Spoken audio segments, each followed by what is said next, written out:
Welcome to Outside of Normal. I am your host, Russ, and this is What I Think.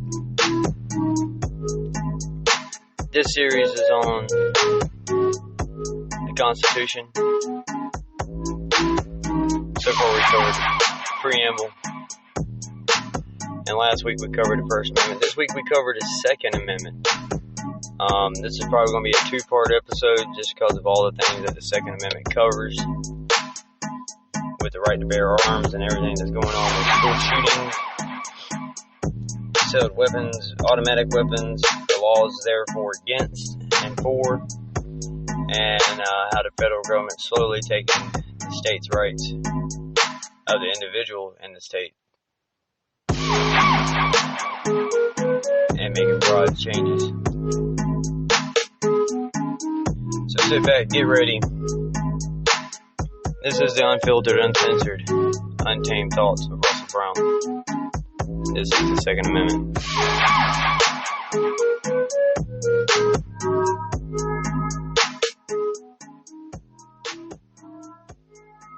Alright. So this week, just to get started, man,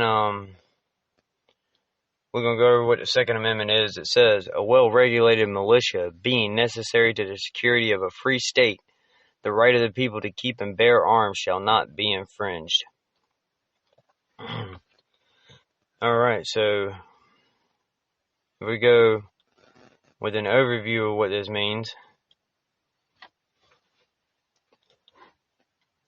we'll go. For much of its early history, the Second Amendment was largely unscrutinized by the Supreme Court. The few 19th century cases implicating the Second Amendment established for a time that the amendment was a bar to federal, but not state, government action, and the court's only significant Second Amendment decision in the 20th century seemed to suggest that the right protected under the amendment was tied only to state militia use of certain types of firearms. In this relative vacuum, the lower federal courts and legal scholars disputed the meaning of the Second Amendment and how it applied, if at all, to an expanding universe of federal, state, and local laws governing the private possession and sales of firearms.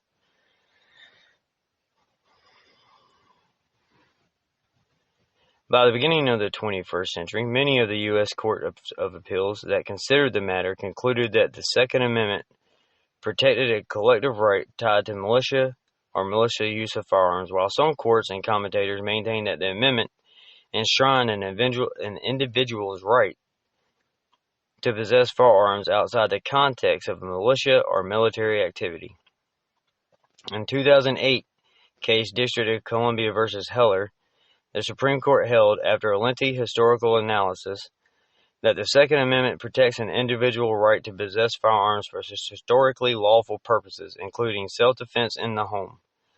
The Heller majority also provided some guidance on the scope of the right, explaining that it is not unlimited, and that nothing in the opinion should be taken to cast doubt on long-standing prohibitions like laws forbidding the carrying of firearms in sensitive places such as schools and government buildings, among other presumably lawful regulations.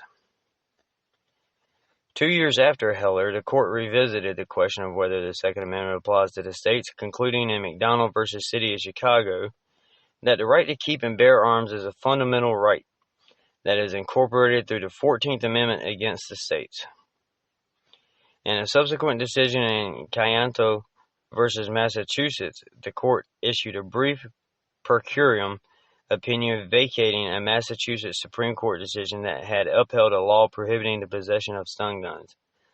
The court in Kayento reiterated that the Second Amendment applies to the states and extends to bearable arms that were not in existence at the time of the founding.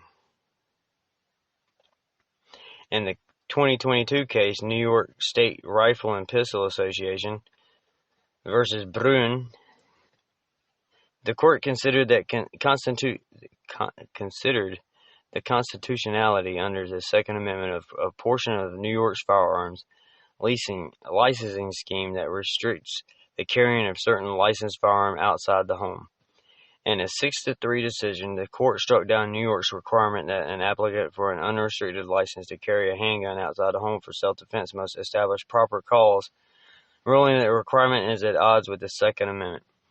In doing so, the court recognized that the Second Amendment protects a right that extends beyond the home, and also clarified that the proper test for evaluating Second Amendment challenges to firearm laws is an approach rooted in text, and the historical tradition of firearms regulation rejected a two-step methodology employed by many of the lower courts.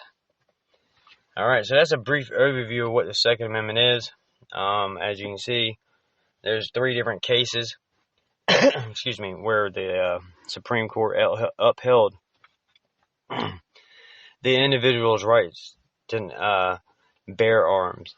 And in the case of New York, it also extended out to stun guns, which was not even a thing when the Constitution was written. So it extends out to all bearable arms.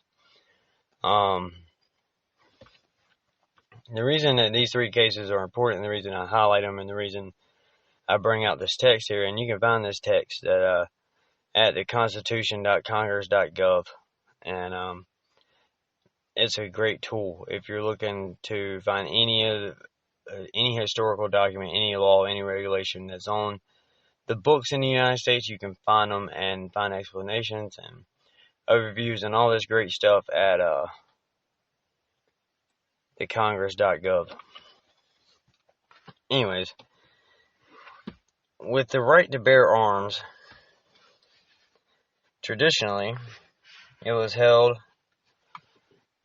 for state militias. And the reason state militias are important is in the case that the federal government ever tries to become a tyranny, the states have a militia and a already set up system of protecting themselves against the federal government.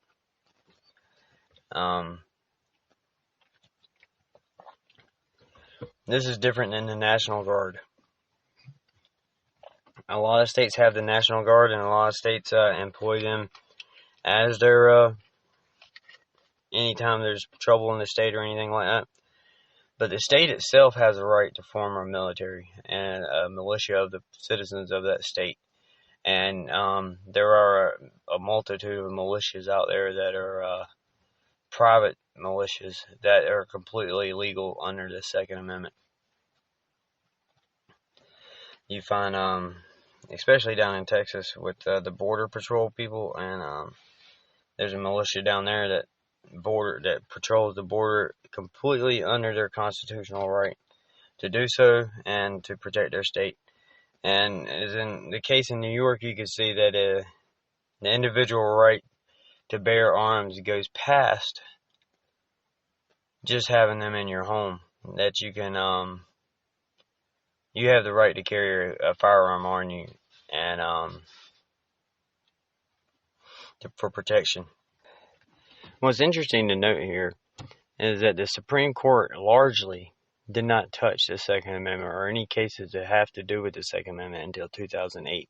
Until that point, they went with the lower courts, usually at the individual state level, and let them make the decisions on what was going on with what it took to get a concealed weapons license, what you needed to do in order to purchase a firearm within that state, what kind of firearm you could lawfully carry in that state outside of a militia. These are all things that the Supreme Court, until 2008 in the Heller decision, that the Supreme Court really did not mess with any cases at all that had to do with the Second Amendment because of the historical text in which the Second Amendment was written. It was actually, for a long time, just considered pretty cut and dry that the individual has a right which should not be infringed upon, and that each state has a right to its own militia. And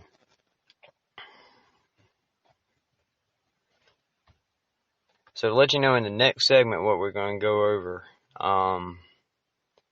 is post-Heller issues in the application of the Second Amendment to the states, plus the Bruin decisions and the concealed carry license and what they actually in detail all together.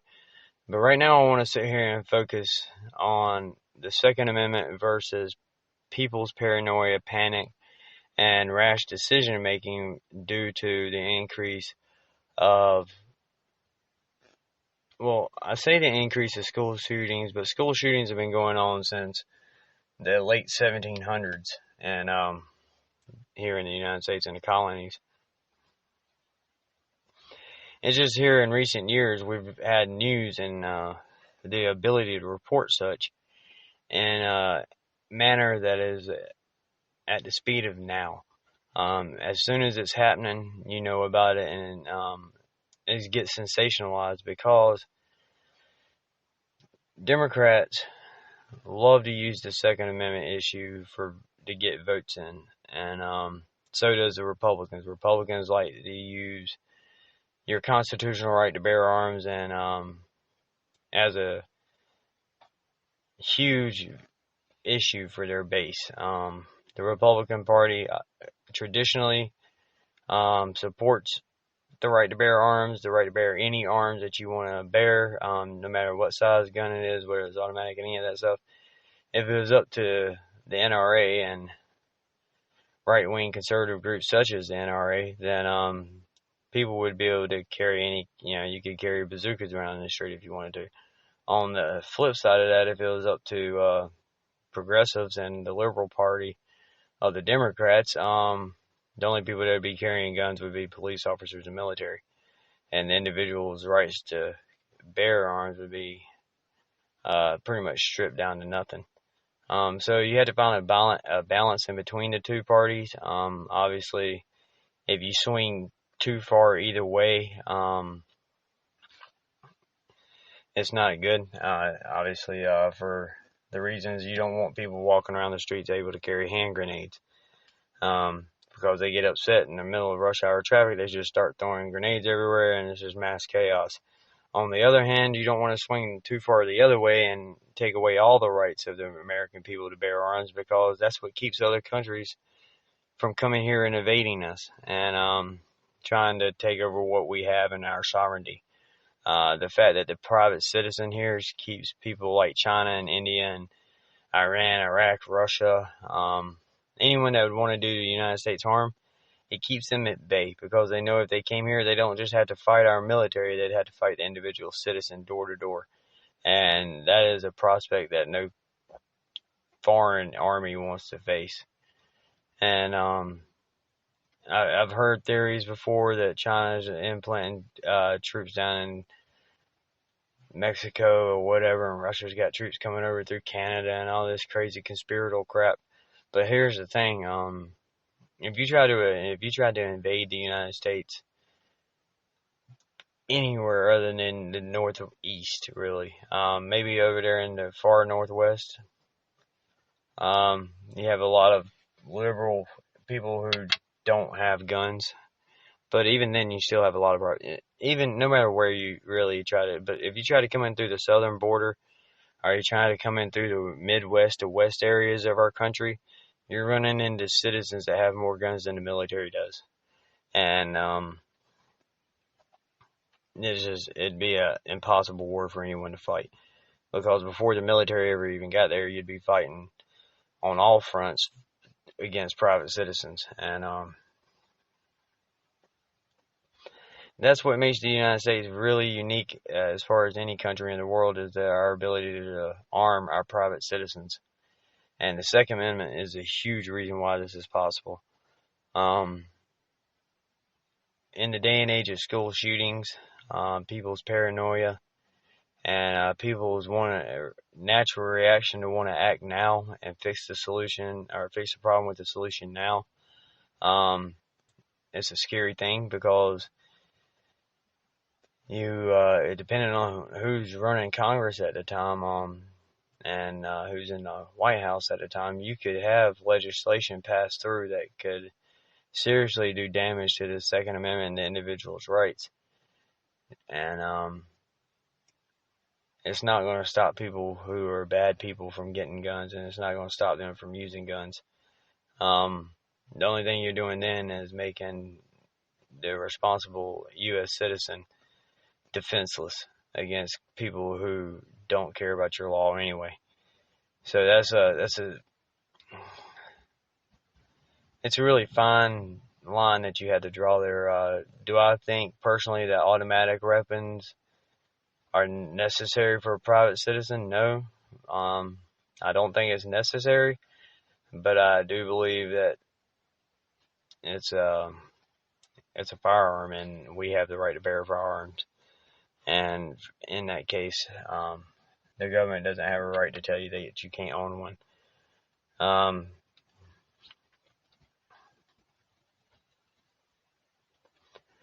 As far as school shootings go, a lot of that here recently looks like it falls on the shoulders of the parents who don't take responsibility for their firearms and allow their kids access to them. And that's on the individual parent. That's not a broad sweeping thing that you can do across the country and eliminate. You're still going to have reckless people. You're still going to have kids who are troubled and looking for a short-term solution to a long-term problem kind of thing. Taking away the individual's rights to bear a firearm is not going to stop school shootings. It's not going to stop the murders that you see in Chicago and New York and Newark and Compton and Oakland and these areas of Austin and these areas of the country that are high crime rates and have the highest density of shootings. It's not going to stop because these people they're not going and registering guns under their name. They're not going and buying them on the legal market. They're going underground buying guns, and a lot of these have filed serial numbers. They're what you call burnt guns. They're ghost guns. They don't exist in your system anyway. So if you eliminate firearms from the individual citizen, all you're doing is taking people who could have defended their home and could have defended a situation and making them powerless. It's just a fact that if you go into a gunfight with a knife, you're going to lose. Just the bare bones of the whole situation. Bad guys are still going to do bad things, and they're still going to have the ability to get their hands on bad weapons. And so I mean, I can see where Congress is at and where they feel like they're pressured into having to do something because of all the school shootings that have happened in the last 10 years or last 20 years since Columbine, really. I can see where there's pressure, and every time one happens, you're like, or a mass shooting happens out, and like it did in Las Vegas or at the mall in Minneapolis. These are things that you look at and you're like, well, something has to be done about it, and really just the process is all you can change. How hard you scrutinize your applicants. How do you screen your applicants? These gun shows that travel across the country and sell weapons right there on the spot. That's a problem. I'd say it's a problem because it's harder to screen the people that you're selling the guns to at that point. Background checks, federal background checks, state background checks. There's really not a lot that you can do outside of that. You start limiting the individual's rights to bear arms, and you start creating a situation where these militias and stuff, when you come at, I don't know, it's a hard line to really talk about. Because on one hand, you sympathize with the families and the victims of school shootings, mass shootings, and stuff like that. But on the other hand, our basic fundamental rights as a United States citizen, as a person on this earth, that we here in the United States believe that those rights are undeniable, that that you're born with them, and one of those rights is the ability to defend yourself and to defend your home, and with that comes the responsibility and the lawful ability to carry firearms, or bear arms, whether that's firearms, swords, crossbows, bow and arrow, whatever. You have the right to have weapons to defend yourself. And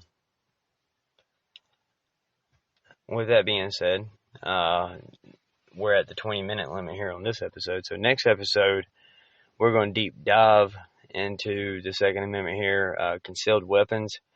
We're going to talk about that and how that differs from state to state. We're going to talk about states that are open carry, states like Texas, Arizona, the crime rates there versus the rest of the country, especially states like New York, New Jersey, California, where being able to carry a gun is almost non-existent.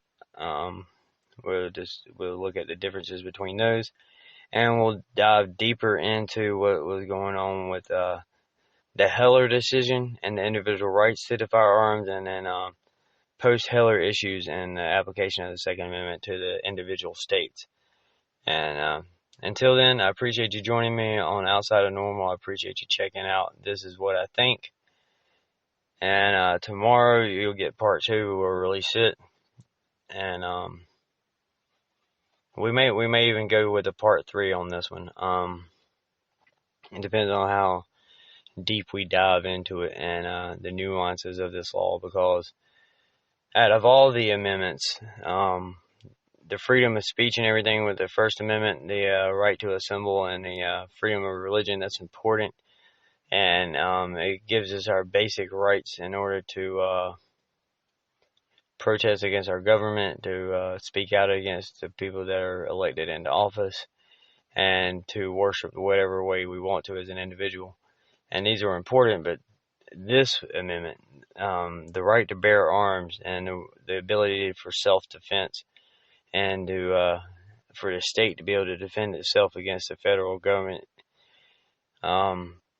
this is, to me, is probably one, if not the most important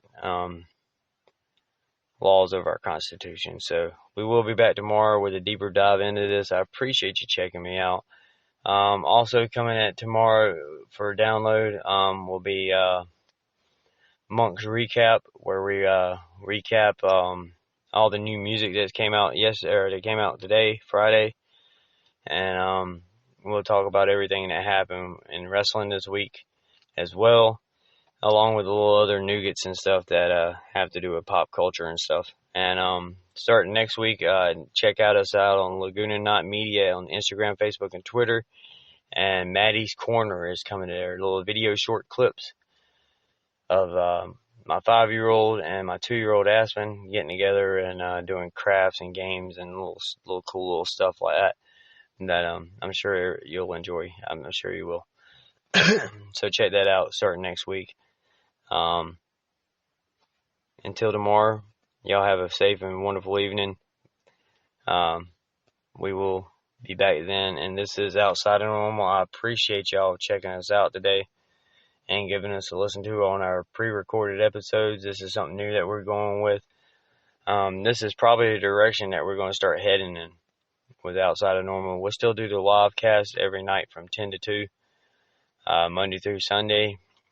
And but our meat and potatoes here will start being on the pre-recorded side. So look out for the second part of this episode tomorrow. And until then, y'all have a wonderful evening. I am Russ. This is Outside of Normal. We are Laguna Knot Media Production.